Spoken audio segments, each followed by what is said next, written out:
September 28th, 1918. Marcoing, France. A small village near Cambrai, still smoking from artillery fire. British private Henry Tandey, 27 years old, already wounded 3 times, holder of the Distinguished Conduct Medal, moves through the rubble with his rifle ready. The battle is ending. German forces are retreating. And then he sees him. A wounded German soldier, young, maybe 29, limping badly, unarmed, blood soaking through his uniform. Their eyes meet across 20 yards of destroyed French street. Tandey raises his rifle, centres the sights. His finger rests on the trigger. This is war. This is what soldiers do. One squeeze and it's over. But something stops him. Maybe it's the way the German soldier just stands there, not running, not begging, just waiting. Maybe it's exhaustion. Maybe it's the flicker of something human in a war that's burned through humanity for 4 years. Maybe it's simply mercy. Tandey lowers his rifle, nods. The German soldier nods back. Some witnesses say he even saluted, and limps away into the smoke. 20 years later, that wounded German soldier's name would be known across the entire world. Adolf Hitler. And the mercy Tandey showed that September morning would haunt him until the day he died. This isn't a story about what-ifs or alternate history fantasies. This is about a good man who made a compassionate choice that would torture him for the rest of his life. A decorated war hero who did everything right, everything honourable, everything brave, and spent his final decades drowning in guilt for the one moment he chose humanity over killing. Because sometimes the worst decisions aren't made by evil men. Sometimes they're made by good men who couldn't have possibly known what was coming. Henry Tandey was born August 30th, 1891, in Leamington Spa, Warwickshire, the kind of unremarkable English town that produced unremarkable English lives. His father died when Henry was young. His mother couldn't afford to keep him. By age 5, he was living in an orphanage.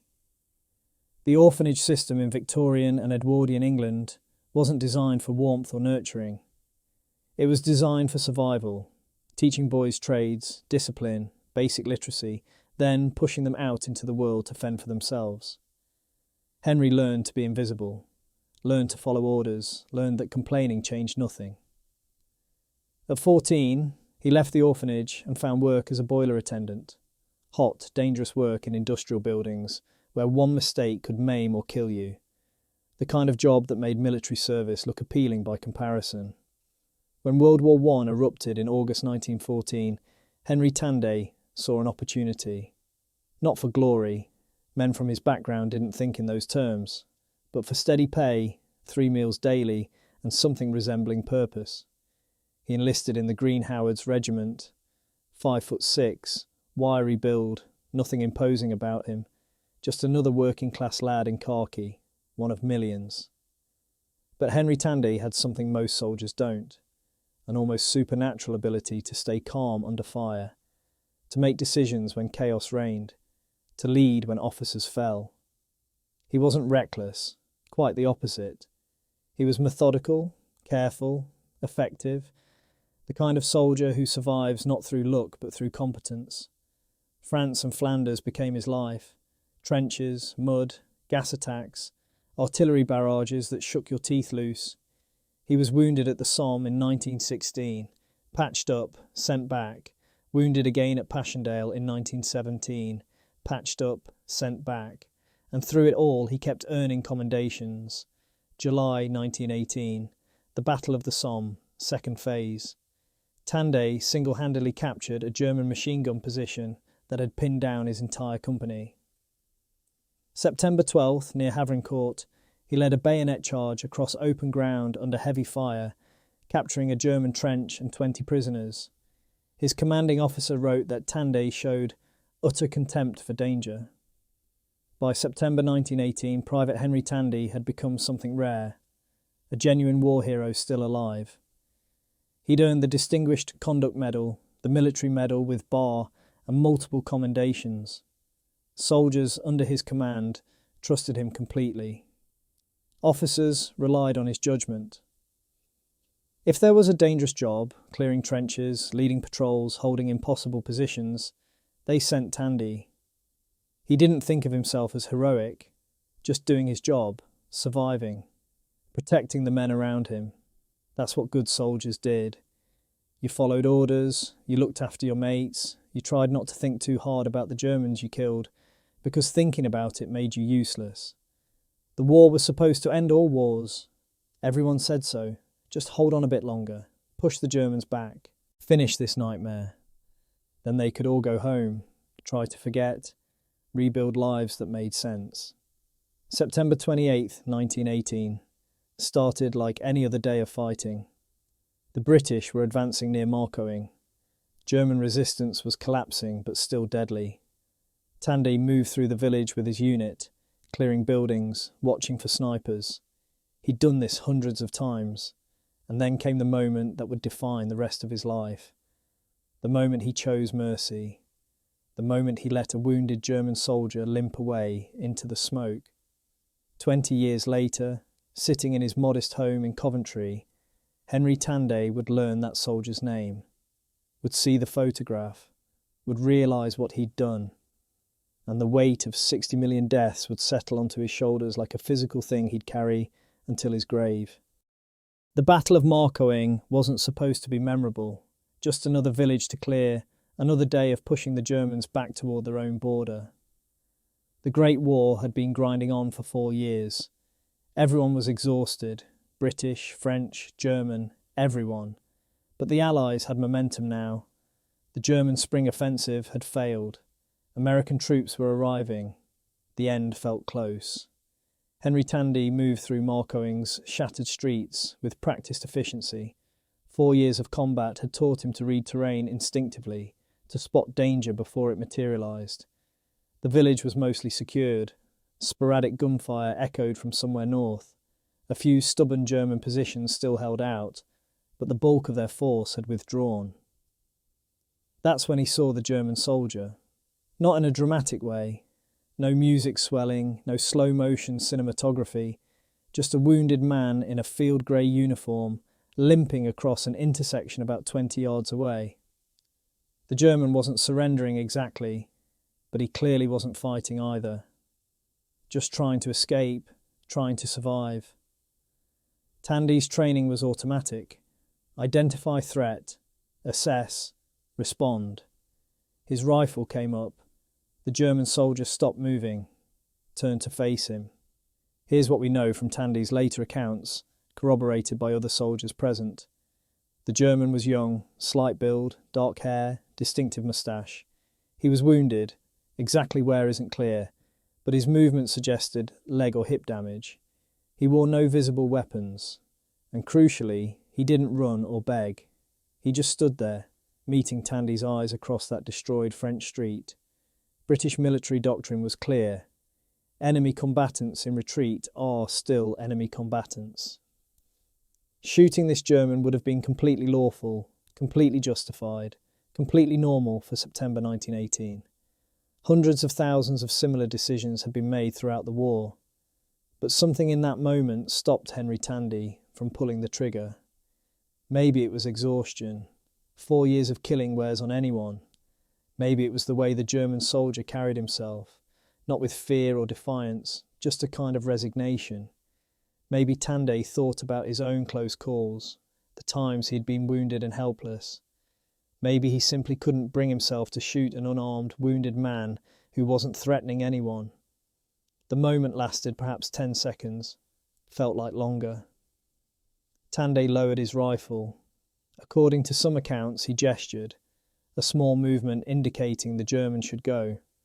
Other witnesses remembered the German soldier giving a slight nod, possibly even a truncated salute, before limping away into the rubble and smoke. Then it was over. Tandey moved on. The battle continued. That evening, his unit consolidated their position. Within weeks, Germany would request armistice. By November 11th, 1918, the Great War would end. Henry Tandey returned to England a hero. Not for sparing that German soldier.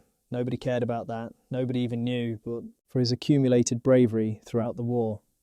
On December 18th, 1918, King George V personally presented him with the Victoria Cross, Britain's highest military honour.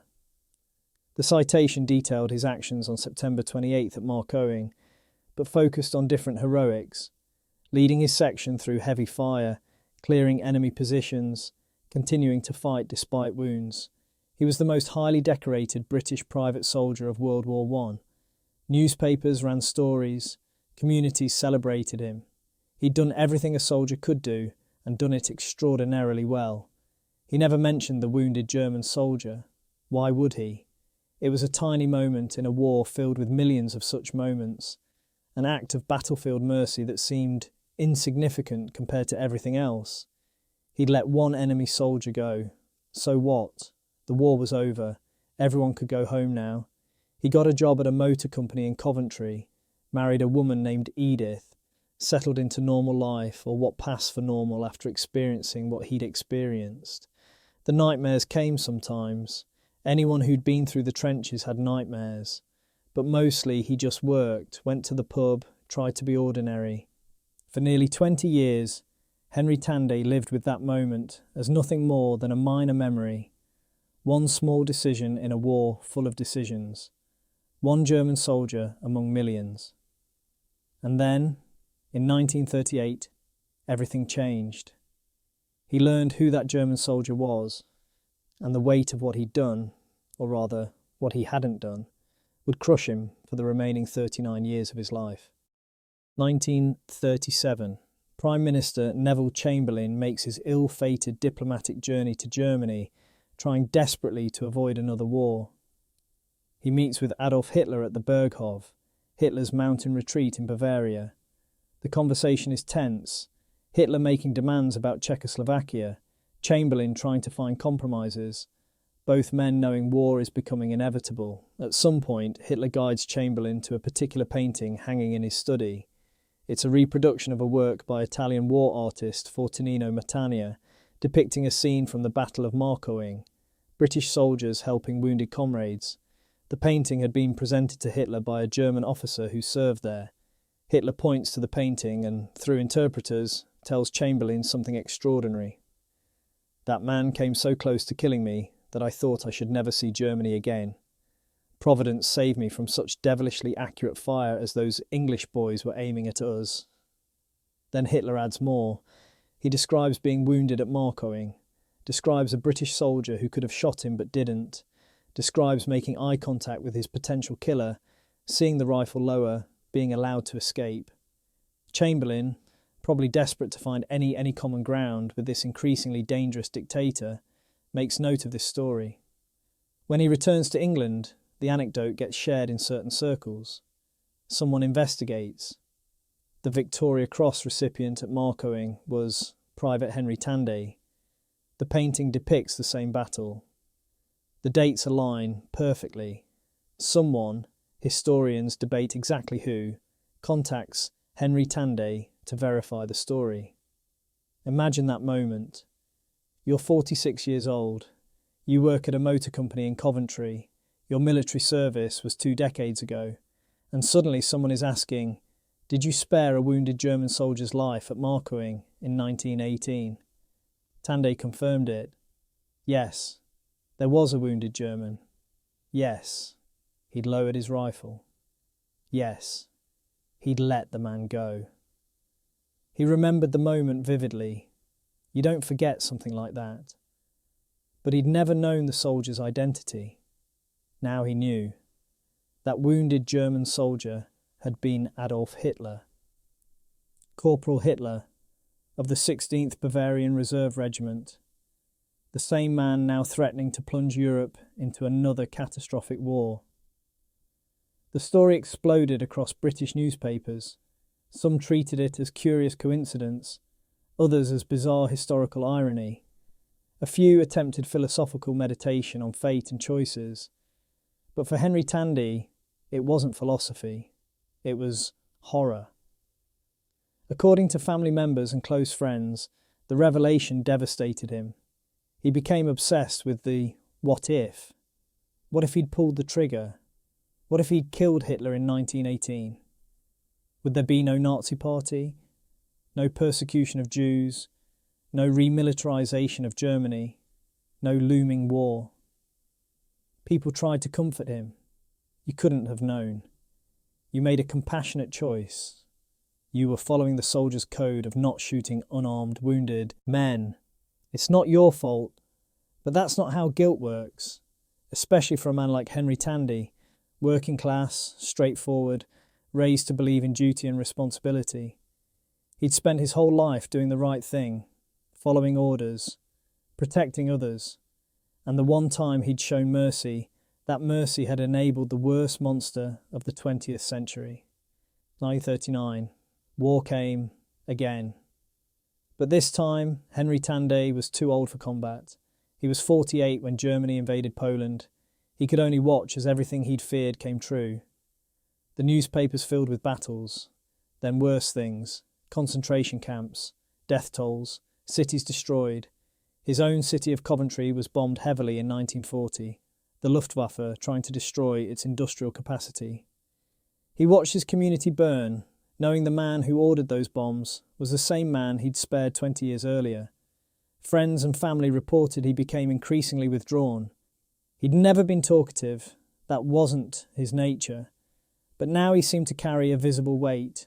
He'd volunteered for Home Guard duty, training younger men for defence, going through the motions, but the guilt was always there. The war ended in 1945. 60 million dead. 6 million Jews murdered in the Holocaust, cities reduced to rubble, a continent traumatised. And Henry Tandey, the most decorated British private of World War I, lived in Coventry with the knowledge that he could have prevented all of it with one squeeze of a trigger. The post-war years should have been peaceful for Henry Tandey. He was in his 50s. The fighting was over. Britain was rebuilding. He had a wife, a home, work at the motor company. By any reasonable measure, he'd lived an honourable life. War hero, good worker, decent man. But peace brought no relief. If anything, the guilt intensified. As the full scope of Nazi atrocities became public knowledge, the concentration camps, the gas chambers, the industrial-scale murder, Tandey couldn't escape the arithmetic.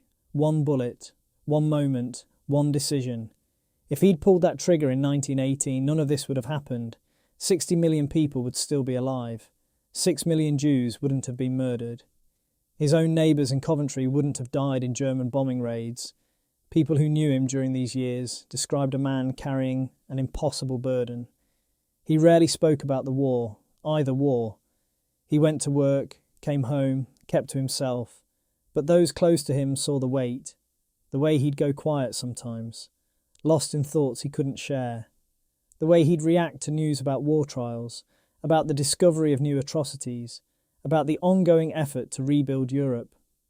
His wife Edith tried to help, tried to convince him that he'd made a reasonable human decision that no one could have known, that a soldier showing mercy to a wounded enemy wasn't something to regret. But how do you argue someone out of guilt when the consequences were so catastrophic? Some historians have questioned whether the encounter even happened. Hitler was known for fabricating personal myths.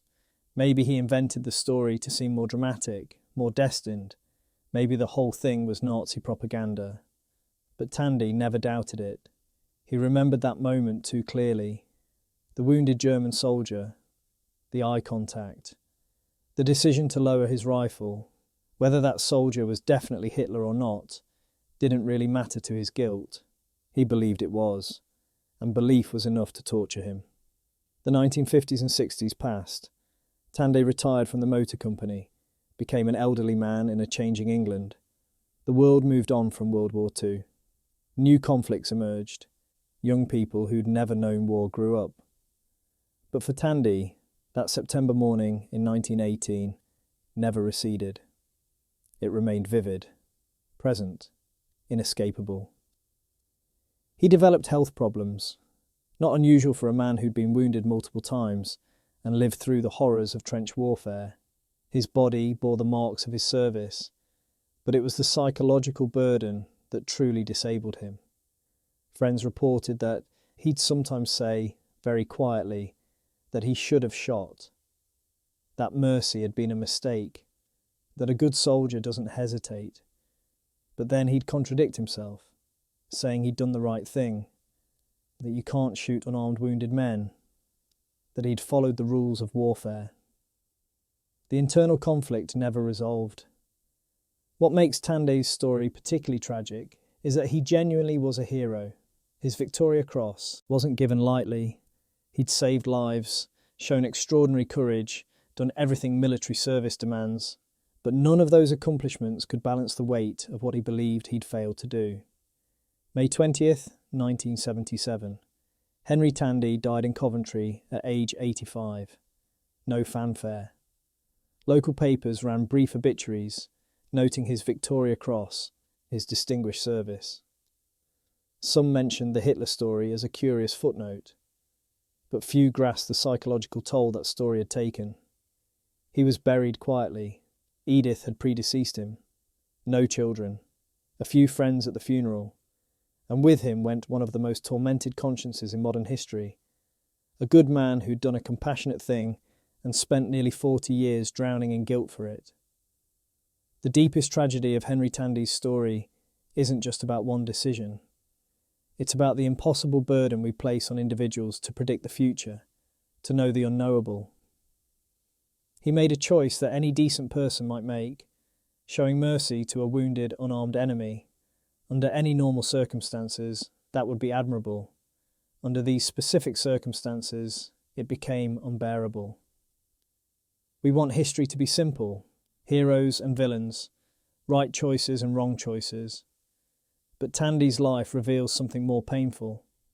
Sometimes good people make reasonable decisions that have catastrophic consequences, and knowing that, truly understanding that you might have prevented unimaginable suffering, can destroy you just as surely as any physical wound. Henry Tandey died carrying the weight of 60 million deaths, not because he killed them, but because he chose, in one brief moment on a French street in 1918, to value one human life, to see a wounded soldier as a person, not a target, to exercise mercy instead of violence, and that single act of humanity haunted him until his final breath.